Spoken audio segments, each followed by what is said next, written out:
Hello everyone. Welcome to this tutorial slash breakdown of this living mosaic piece I created in Houdini.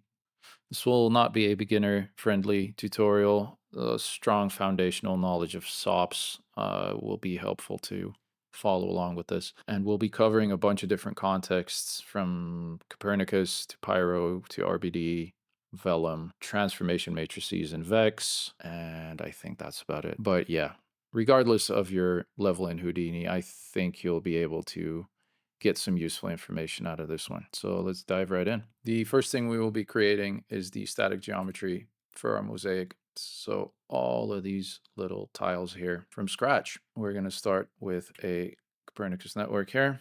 And the first thing we do is create this ring of concentric circles, which is simply a circle poly expanded with 96 divisions, resampled, resized to a size of 2, because that's what Copernicus likes. It runs from -1 to 1 in both the x and z axis. And then we're just going to create an ID attribute based on the length of each position vector. And this will come in handy when we color things in a minute. Next up, we rasterize our curves and make sure to output two attributes here. The alpha is going to be there by default, and the ID is what we are looking at right now. You have ID and you have your alpha. Create a tile pattern. We're looking at the UVs now. This can be whatever you want, obviously. UV sample it using the alpha and using the ID. Mask the alpha by a circle. So this is going to be our final output for that. And then we have an output for ID here. Let's go back up and trace this design. So when you trace, you can grab the path to your output cop node. The easiest way, in case you don't know how to do this, is simply to Control C, go to trace, Control V, and just add OP for operator and a colon and let it run. And here's our traced result. Let's drop a polypath. And now I would like to transfer the ID attribute that I created inside of cops to all of these waves. You can use an attribute from map for that. Just make sure your map source is volume. Plug the copnet into the second input. The volume name is ID because that's what we named it here. This is our output 1 ID. The attribute that we'll be outputting is going to be called col for color. And when we visualize our col attribute, it looks like this. Now, the first issue we run into is that towards the edges here, it's not a very uniform transfer. So we need to fix that. You can simply promote this from points to prims, and it'll take the average value and apply it to the entire primitive. So that takes care of that. Just promote it back to points. Now, these are all closed curves, creating an outline of our original shape from cops. And I want to sweep these to create the tiles for the mosaic. So I do not want these to be closed. I want these to be single open curves. A fuse will take care of that, which obviously we have to run in a loop on each primitive separately, otherwise they're all going to get fused together. There's a for each loop here with a fuse and a polypath. Now when we look at our y values, you'll see that the trace SOP most likely has introduced some floating point errors. So I'm just going to flatten y to 0 to get rid of that.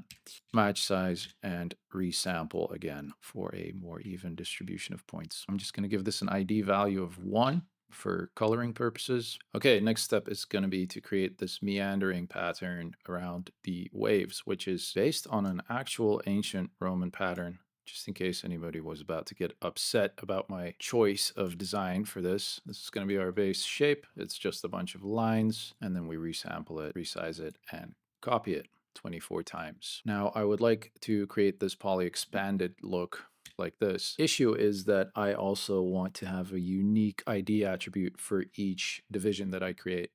The polyexpand SOP does not output this by default. There's no option here for that as far as I know. So we're going to have to cheat this somehow. And the way I did it was to run two separate polyexpands. There's this one, and this just outputs curves, offset curves. The other one is going to offset surfaces with the exact same settings for both. But the nice thing about offset surfaces is that you can output this edge distance attribute, which measures the distance from the original curve to the vertices on the new curve. And we can use that. So I'm going to transfer the original curve group onto the surface. I'm going to dissolve everything but that, and that leaves me with these curves, but they all carry an edge distance attribute on the vertices, as you can see. I'm just going to flatten this because polyexpand tends to introduce small errors. I'm going to promote the edge dist attribute to prims, so now all of our prims carry an edge distance attribute from 0 to 0.11, which is equal to the original offset here.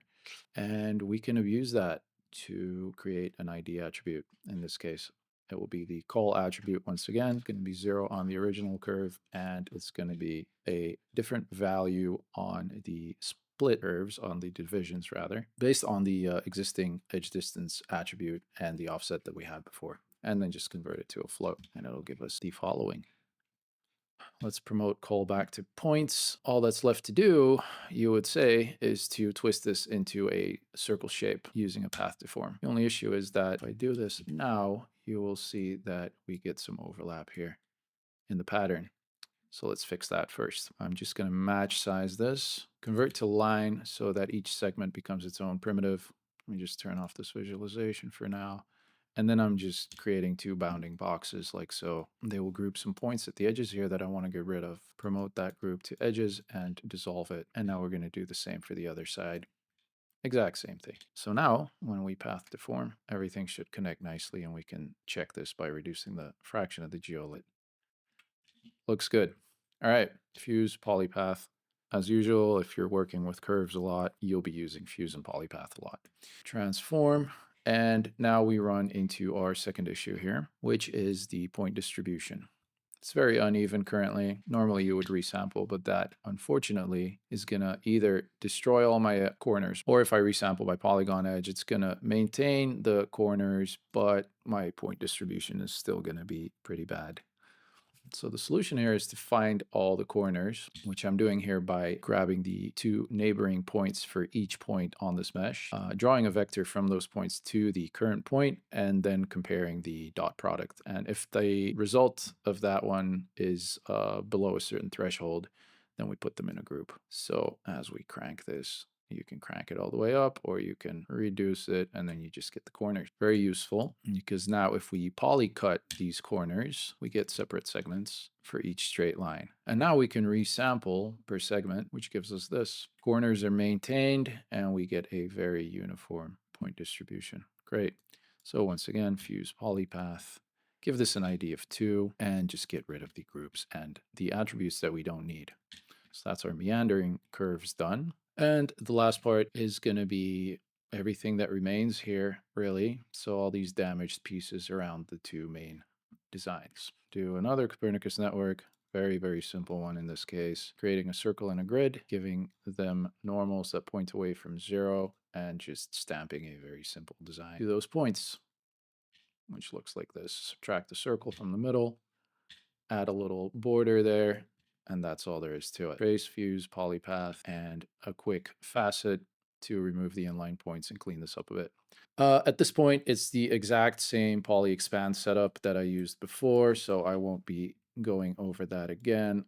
Assigning call attributes again, resampling, and at this stage we end up with something that looks like this. This is our call attribute. I didn't like these soft transitions here, so I remapped it so that it looks like this. Give it an ID of 3 and merge everything together. And that's our base design done as far as all the curves go. Now, this is a bit too perfect for a handcrafted mosaic from thousands of years ago, so I'm going to apply a little noise to these curves and give them an up vector and a p-scale that's based on the distance to the nearest point. In this way, I can hopefully prevent these tiles from overlapping too much, and I don't have to worry about finding a uniform p-scale number that's going to work for the whole design. Every point is just going to get its own unique p-scale based on how far away it is from all the other points.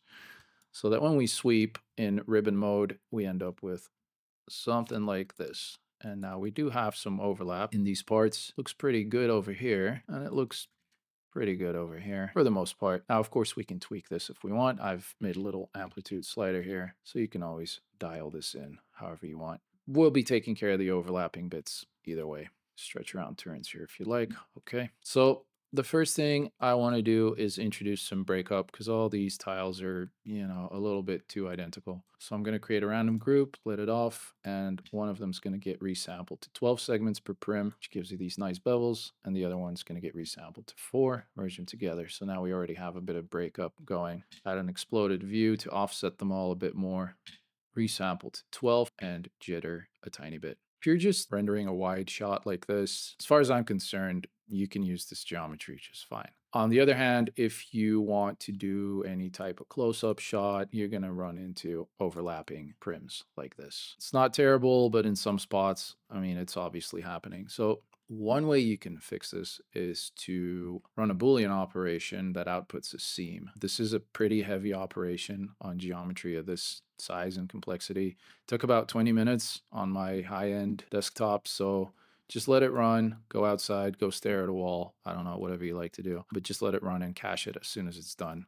And then bypass the Boolean so it doesn't cook again and freeze up your whole system. So what this outputs is all of these seams from where the tiles were overlapping. And now if you have your original tiles, just resample them again to give them a few more points. You can call them by running a very simple distance calculation and removing the points that are too close to the seams, which gives you something like this. And that should clean up a lot of the intersections. And a nice added bonus, in my opinion, is that it makes things look a bit more realistic, since now many tiles are damaged and offset a bit more, and you get these holes here and there. Whether that's a look you want or don't want is up to you. We need to add some damage to this because it's too perfect at the moment. My Copernicus network for the damage is horrendous, completely unnecessary. This could be way more simple than it is right now.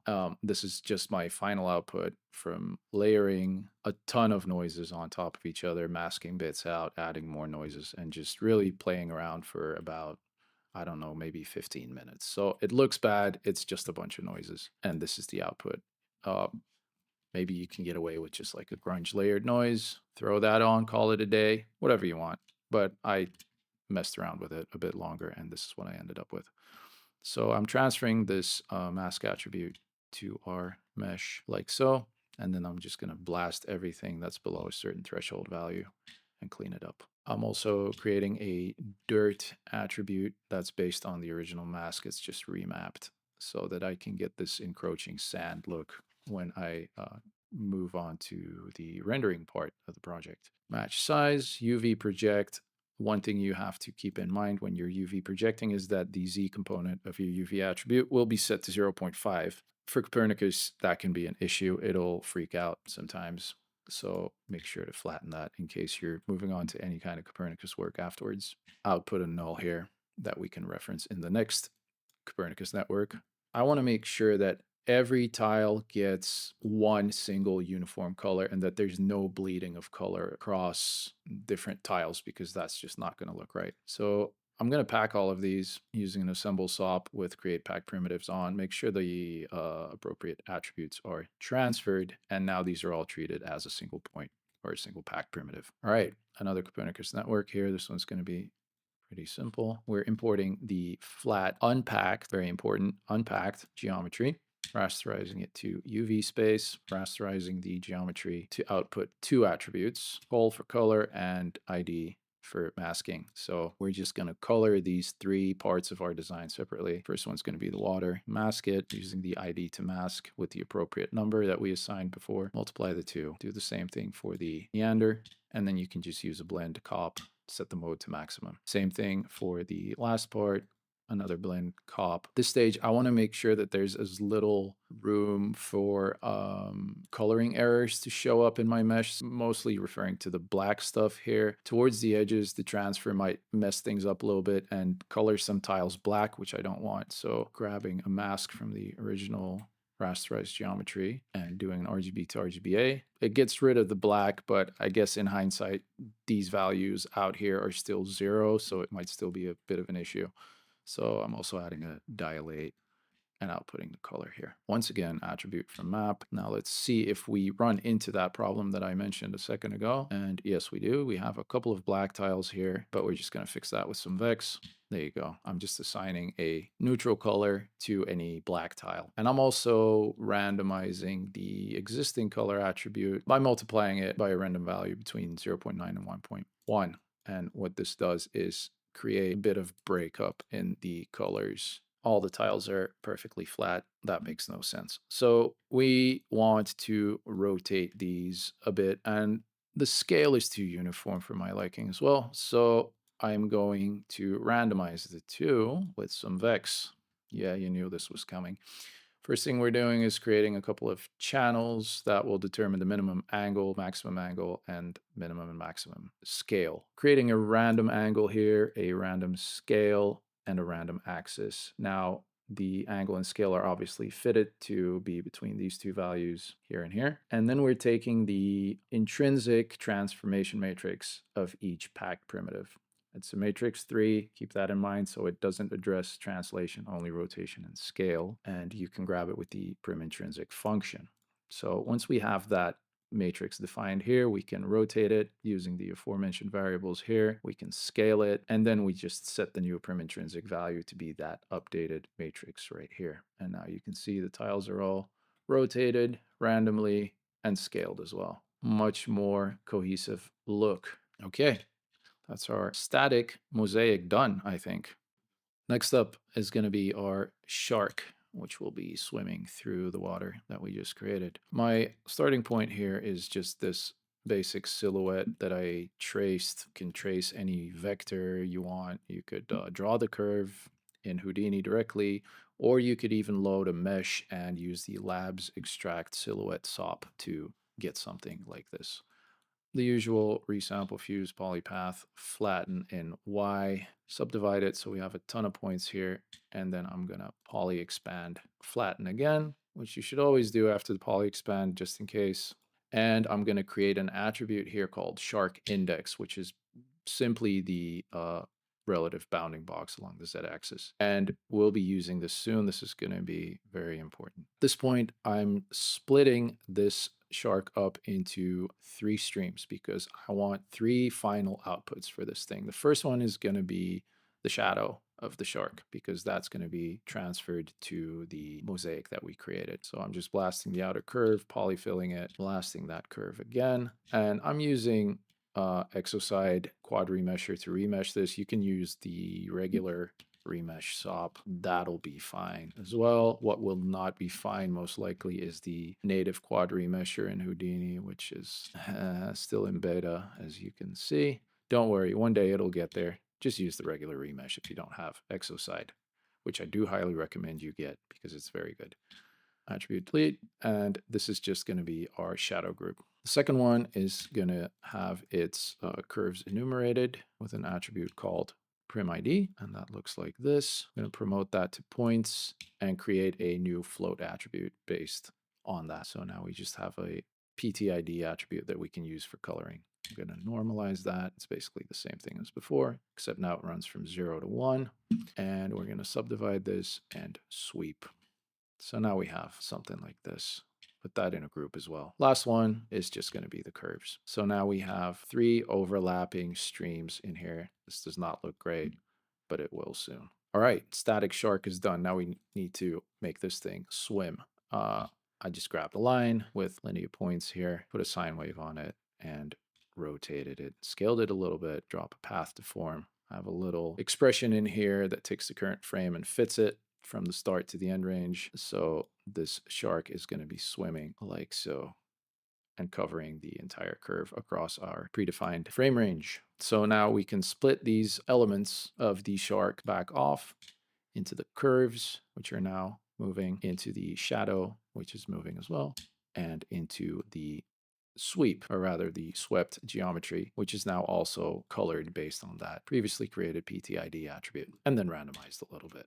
All right, shark is done. Next up, we're going to create the waves, which look like this. Let's start with a grid and remesh it. Make sure we have some polygons there. And let's bring in our shark just so we can see what's going on here. We want to trace the movement of the shark. I'm going to subdivide this grid a bit more. And I'm going to measure the distance from the current points to the shark, which gives us a temperature attribute because that's what I called it. Now this is a bit too blurred, so I'm going to remap it. And now we have an attribute like this on our grid. Since this is already named temperature, we can plug it right into a Pyro source spread, which is going to take a minute to cook, but it will use the temperature that we put into it, create this spreading effect, which I will demonstrate on this cache here. So you get something like this. Now, as you obviously know, because you're a DOPS expert, if we don't update the temperature on each frame inside the solver, then it's only going to take this first frame and it's just going to spread out from here and that's it. It's not going to update it as the shark moves through. So we need to dive into our Pyro source spread solver and create a little wrangle that forces it to update the temperature on each frame. So we're just going to look at the current temperature coming in through here and the temperature of the previous frame, and we're just going to grab the maximum value of that. So it's going to update on each frame and give you this effect that we wanted. Now we're not going to use the temperature anymore. What we are going to use is an attribute called total burn, which is automatically output by the Pyro source spread. And this is an attribute that tracks how long a certain point has been burning for, basically. So as soon as a point is ignited, it's going to start counting here, and it's just going to keep going and going and going until that point stops burning, if that ever happens. And this is going to be the attribute that we'll be using to create the waves. So we're going to transfer this attribute to a somewhat lower resolution version of the mesh because we don't need to be working on such high-res geometry anymore. So I'm transferring total burn here, and I'll show you what that looks like. It's very similar visually to the temperature, but just keep in mind that these values keep increasing on every frame. And now if we take that attribute and use it inside of a clip SOP with the following settings: clip attribute total burn, you want to output these clipped edges here, and then use a dissolve on those clipped edges, dissolve non-selected. Make sure you don't remove any inline points. Create disjoint polygons is probably right. Bridged works as well. And then make sure you create curves when you dissolve a boundary. And that'll give you our first curve. Very nice, but we need more. We don't just want one single wave. So we're just gonna do this inside of a for loop with a little expression here that takes our current iteration, divides it by the total amount of iterations, and multiplies it by a certain value that's set here. And then you just loop that x times, and you end up with something like this. Now, additionally, I added a power function to this because without the power, you will end up with a very uniform distribution of these waves. They're all equidistant from each other pretty much. And if you add the power, then you can tweak these waves in the front to be closer together. And then as you move towards the back, they get spaced further apart. Very cool. Shout out to Stefan Walsh from the CG Wiki Discord for helping me out with this one. Polypath it, clip the borders here, all that stuff needs to go. One last thing I want to do is to just get rid of these small curves here, because I think it'll just get too chaotic if I keep those around. So I'm just using a delete small parts SOP here, set to perimeter mode, and smoothing out these curves. And that's looking pretty good. What I would like is for these curves to always be sorted in a manner where the first curve has a primitive number of 0, and then it goes 1, 2, 3, 4, 5, 6, 7, 8. Great. Normally you would sort along the z-axis or something, and that might work. But since we're dealing with constantly changing point and primitive counts here, I need a better way to do the sorting. And this is where the shark index attribute comes in handy, because we can transfer this attribute to the waves as such, and that will give us a constant value. Now, obviously, it's only transferring in these areas and not here. So let's fix that by doing a straightforward attribute promotion from points to prims and back to points. And now, no matter how many curves there are, my first curve is always going to have a value of 1. And the last curve is always going to have a value of 0. Every now and then, for a frame or two, an extra curve will show up and it's not going to get the appropriate index attribute. So what I'm doing here is saying if the index is basically 0, then we're just going to set it to 1, because these curves always appear at the periphery here. So I just want to make them part of the first curve. And now I'm just blasting this last curve because in hindsight, I thought it was 1 too many. I'm just going to subdivide them once more, give them some color here. Then I'm going to time shift them back by 1 frame, color them like so, and time shift them back by 2 frames and color them. And then I'm just going to merge those 3 versions together to get this oscillation offset going. And that's the waves done for now. Let's create the plants using some Vellum and an L system. This is one of the default settings for the L system. I believe it's the 2D plant D preset, or maybe it's one of these other ones. I'm gonna tweak it a little bit, give it a pinpoint here, and I'm gonna do an attribute fill starting from that pinpoint. That's just gonna give us a nice mask attribute running from the root to the branches. I will be using this in the Vellum sim to determine the stiffness of the plant.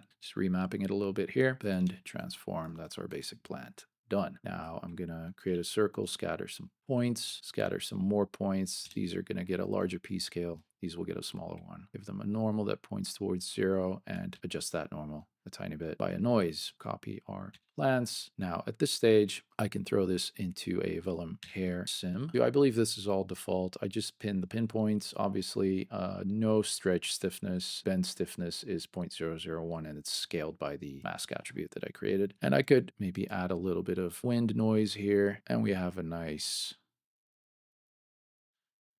moving plant animation. Now this is great, but we need these plants to react to the shark as it's swimming through the water. So the way I did that was to create a group here that's based on the distance to the shark. So as the shark swims through, the group adjusts dynamically and then eventually disappears again. And this group is just going to get an additional wind force applied to it, which is going to run down the z-axis. So making sure the group gets updated dynamically on each frame. In this geometry wrangle here, just make sure this input's set to first context geometry and the original noisy wind is still in there, and then I'm just adding a wind along the z-axis, which only runs on the wind group. So now when we hit play, there is some reaction from the plants to the shark. And that's about it for this one, really. Let's cache it, subdivide, flatten these because we will be transferring the color from these plants to our mosaic. So they do need to be flat on the y-axis. Give them some color, randomize that color. Output the plants and output a black version, which is going to be our shadow. Let's create some terrified fish. This is going to be a silhouette as before, resampling this, remeshing it, also doing a poly expand separately, giving this an index attribute, transferring that to the fish just to create some breakup in the colors. And then I'm also creating an outline for it with a slightly different color. The school of fish will be created in a pop net, and their movement is mostly controlled by two attractors. So our attractors are going towards the shark, but then as soon as he gets too close, they escape at a very high velocity. You can already see the final result here. So these are going to be our fish. And that's all they're doing. They're just following the attractors. I made two groups here. Oh, sorry about that. I forgot to show the original points for the fish. So grid, a random density attribute here, scatter, and I'm just splitting these into two groups based on their position on the x-axis. So we have a left group and a right group. You can probably do this without groups and with a single attractor, but I found it a little bit difficult to get the exact kind of look that I wanted with a single attractor. So I'm using two, and I'm using two separate fish groups. It just looked nice. So, all right, back into the popnet for real this time. We have one attractor for the left group, which is point group 0, one attractor for the right group, point group 1. Then I'm gonna add a pop flock just so they flock together. I'm adding a speed limit so the fish don't move too fast initially because they might want to get to the attractor too fast. But then as soon as the shark's close enough, I'm really upping the maximum speed by 4x. And then just adding two forces with some noise so things don't look too rigid. Getting rid of unnecessary attributes except for V because we are going to use V as an orientation vector along with the up vector. In case you didn't know, I didn't know this. Instead of N and up or an orient attribute, you can also use V and up. So you do not necessarily need a normal to get proper orientation. Randomize the P scale, and I'm going to kill these fish. Horrible. Once they get outside of the frame, because sometimes with these attractors and these noise forces, they might force one of the fish back into the frame because you can see they're kind of centrifuging around the attractor. One group is upside down, but it really doesn't matter because we're transferring the color from these fish to a flat plane anyway.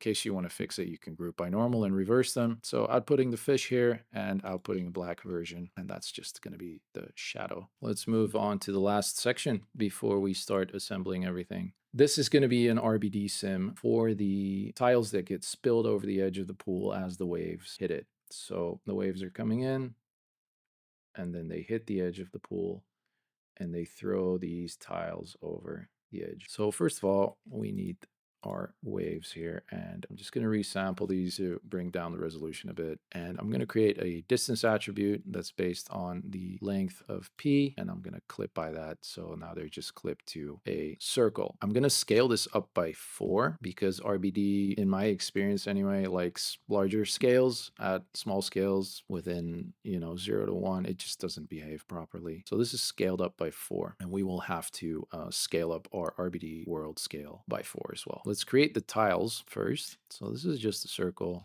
We're going to sweep it, jitter, explode, extrude. I'm going to assemble them, and I'm going to blast all of these here based on the bounding box basically, and a random number on top of that, because I don't need these to spill over in the back. If I were to only use the current geometry that we have here in my RBD sim, all of these tiles would just be thrown over the edge on the approach of the first wave. So the first wave, if you'll imagine, throws all these tiles over the edge, and then all these subsequent waves don't have any tiles left to throw over the edge. What I ended up doing was emitting a new set of tiles every 10 frames, because that's roughly the interval between each of these waves. So if I emit a new set of tiles every 10 frames, then every single wave is going to have a new set of tiles to work with. That's also where this next wrangle comes in, because I didn't want each wave to carry the same amount of force and throw the same amount of tiles over the edge. So I want this amount of tiles to decrease on the approach of each subsequent wave. I am blasting the amount of tiles based on a certain interval. As you can see,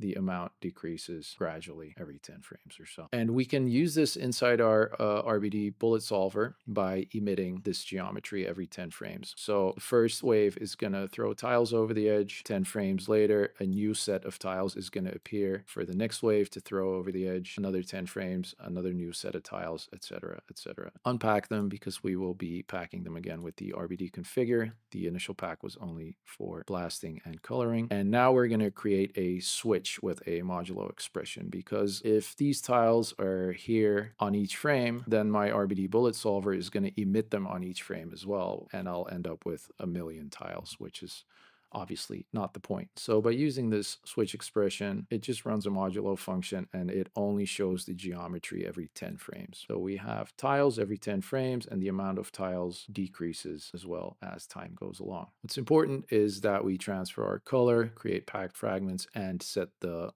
bullet data to be inactive, because we do not want these tiles to simulate immediately. They're going to simulate as soon as they're hit by the waves. Let's set that up in the solver. The wrangle isn't too bad. I'm just going to make sure the input 1 is set to myself and the input 2 is set to the waves that we created here. We're going to measure the distance to these waves and compare it against a certain threshold. And if the distance is below the threshold, then we activate our RBDs. We give them a velocity that's based on the normalized position, which basically means they're just going to fly outward away from 0. And I'm adding a little multiplier along the z-axis so that the points that are furthest out along the z-axis, meaning closest to the head of the shark, will have more velocity than the others. And I'm also adding a bit of randomized velocity in the y-axis. Otherwise, everything would just stay on a flat plane. I also have an additional wrangle here just to keep these pieces from spinning forever, which tends to happen with RBD sims. I'm just measuring the length of the velocity and the angular velocity vectors, and if they're below my thresholds here, then they get reduced down to a very, very small value over time, which should keep them from spinning forever.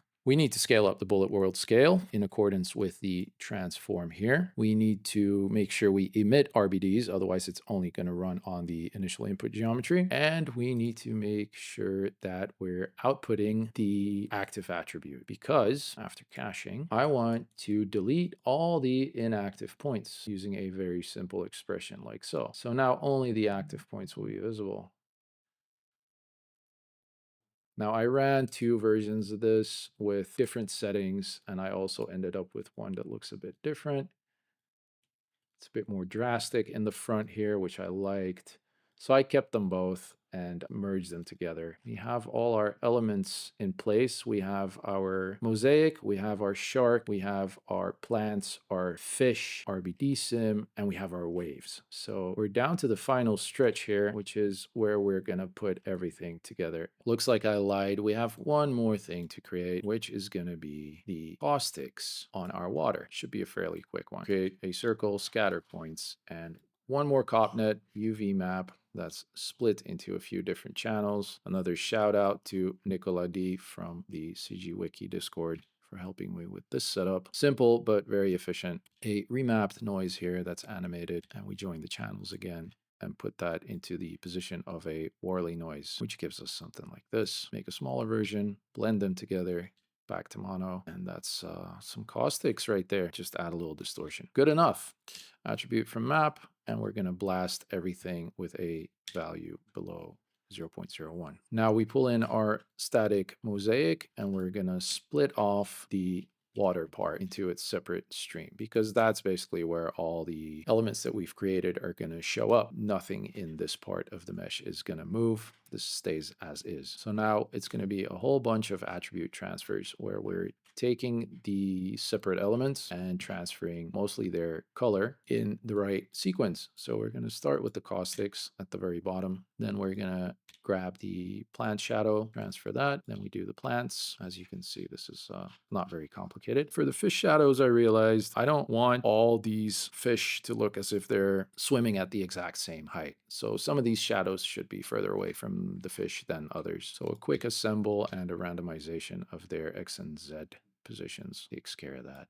Unpack them, transfer the shadows back, add the fish, add the shark shadow coming in right there, add the shark, add the waves. That's all the color work done for now. I just want to add a little bit of randomization to these colors. Very subtle, might not even be visible on your screen, but it's there, and merge this back together. The final animation also has some displacement happening based on the waves here. The way this is all set up is in a single wrangle where we will once again be manipulating matrices. Instead of just showing you a whole bunch of code and calling it a day, let's write this wrangle together because it'll be fun, maybe.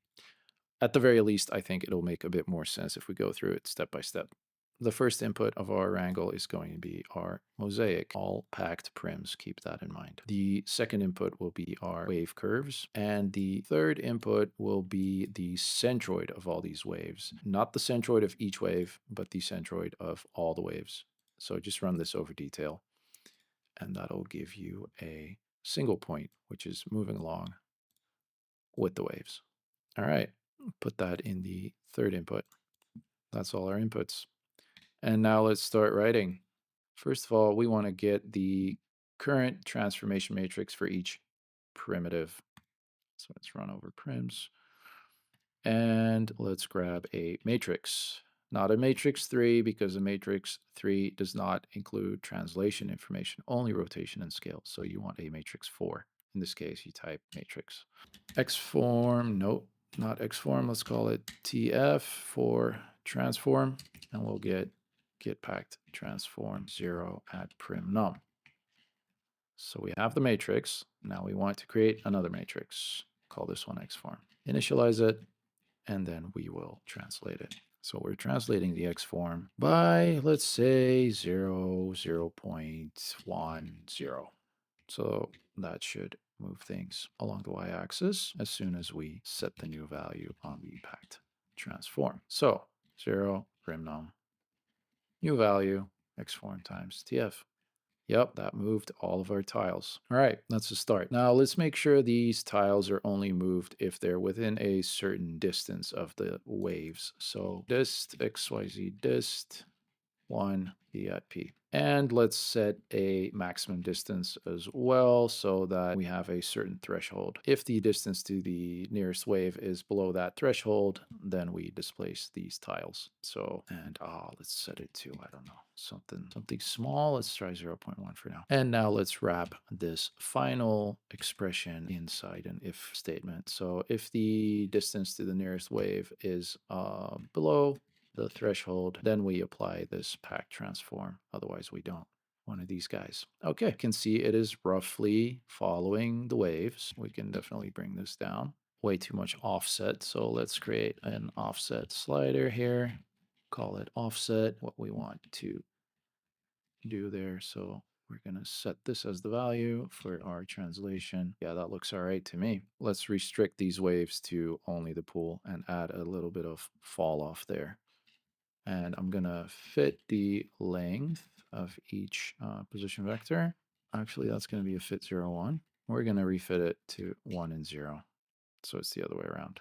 And now if we multiply our translation by this range, that takes care of that. And now we also have this nice drop off towards the edge. So it's still very pronounced in the middle, but then the waves drop off towards the edge of the pool and never go past it. Next thing I want to address is these waves displacing either not at all or fully. I want a fall off here. So let's create another variable. Float fall off current distance and fit it from the values it's using at the moment, which is 0 and 0.02. And I'd like to normalize that range. And I'm going to throw that into our translation as well. So we're going to do times range times fall off. Okay, there's an effect. It's dipping down. Let's ramp this fall off, create our ramp, and I'm going to go with the smooth, and I'm going to flip this, and that's looking better. I'm just going to pull this in a bit. Now we have something that makes a bit more sense, and we can always increase this max dist if we want the effect to be more pronounced. Yeah, now you can clearly see there's an offset. Looks good. I'm going to go back to these values. Last part. Once again, if you're only doing a wide shot, I don't think this is a necessary step, but close-up shots, I think it is. Currently, we're only translating these tiles up and down as the waves go through, which isn't very realistic because you would expect these tiles to rotate towards the wave and then rotate back towards their original flat position as the wave approaches and leaves. So let's add some rotation to these guys. We'll need a couple of things here. Let's pull in the centroid first from the centroid of the waves, and we'll calculate a direction towards it. So point to position 0. That's our center, and then our axis will be our position towards that center normalized. Let's also make sure we have an up axis, and let's see what happens when we rotate our matrix. Minimum angle and a maximum angle, and we're going to randomize our angle to fit between these two values. So float angle, fit 0, 1, randomize at PT num, minimum, maximum. We should convert this to radians. Otherwise, we're not going to get very far. Rotate our matrix, X form, angle, axis. Maybe something like, oh God, no. Let's also actually include the fall off and the range in here. So now we should be getting a very subtle rotation effect on these tiles. Let's see what kind of values I used here. Minimum angle 0 and 60. Well, let's try that. 0, 60. There you go. Just like the real thing. And I guess in this case, we don't even need an up axis, an up vector rather. What are we missing at this point? Well, we're missing our RBD sim, which I'm bringing in here, unpacking everything, transferring the CD and dirt. And then all that's left to do at the very end is to extrude all of these tiles. Give your computer a minute.